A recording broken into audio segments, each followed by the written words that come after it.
আলোতে উনি যখন দুনিয়াতে আসছিলেন মা আমিনা বলছেন যে আমার গর্ভের থেকে যখন আমার সন্তানরা বের হয়ে গেল আমি দেখেছিলাম সিরিয়ার দামেস্কার রাজপ্রাসাদগুলি আলো হয়ে গিয়েছিল। সুবহানাল্লাহ। এত পাওয়া সূর্যের আলো যার ছায়া ফেলতে পারে নাই। বলেন সূর্যের আলোর তাপ বেশি না আমার নবীর তাপ বেশি? হ্যাঁ, যদি নবীর তাপ কম হইতো তাহলে ছায়া পড়তো। আলোর তাপ কাজে লাগে নাই। আর আমরা নবীর নিয়ে কত কিছু কই, আর গীতার মধ্যে কইছে, গীতার মধ্যে বলছে, ঋগ্বেদের মধ্যে বলছে যে মক্কাতে এমন একজন মানুষের জন্ম হবে যার আলোতে পৃথিবীতে আলোকিত হয়ে থাকবে। আপনার কাছে জানতে চাই মুসা নবী আল্লাহরে দেখতে গেছিল কোনে? কোথায়? তোর বাহারে কইলো আল্লাহ, কইলে আল্লাহরে কইলে আল্লাহ আমি তোমার দেখতে চাই। আল্লাহ কইলে লান্তারানি আমার দেখতে পারবো না। খুব খেয়াল করে কি প্রশ্ন করি, দাওয়াত করে আনছি, তো ভালো মন্দ না খাওয়াইলি আমার তো ইজ্জত যাবো। উনি আমাকে মেহমান না, খাওয়াটা তো ভালো করে দিতে পার না। আমি আবি দাবি খাবার দিতে পারি না আমার মামাকে।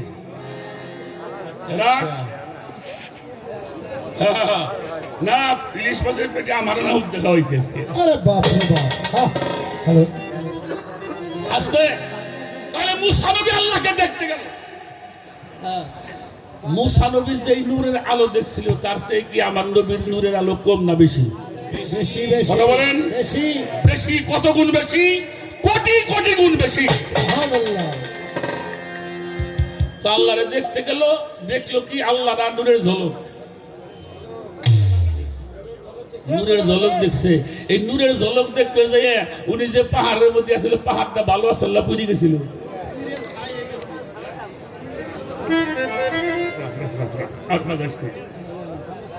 আমি জীবনের বন্ধ করি রে, তোমার মনে হয় শুনো নেই আমার বই। আচ্ছা,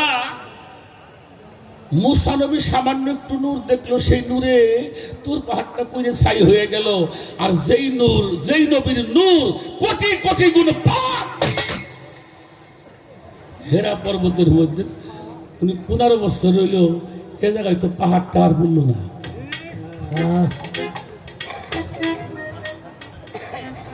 তাহলে মুসা নবীর নূরের পাওয়ার বেশি না তোমার নূরের নবীর পাওয়ার বেশি? এটা আজকে প্রমাণ করতে হইব। ওইটা পুরলো, এটা পুরলো না কেন?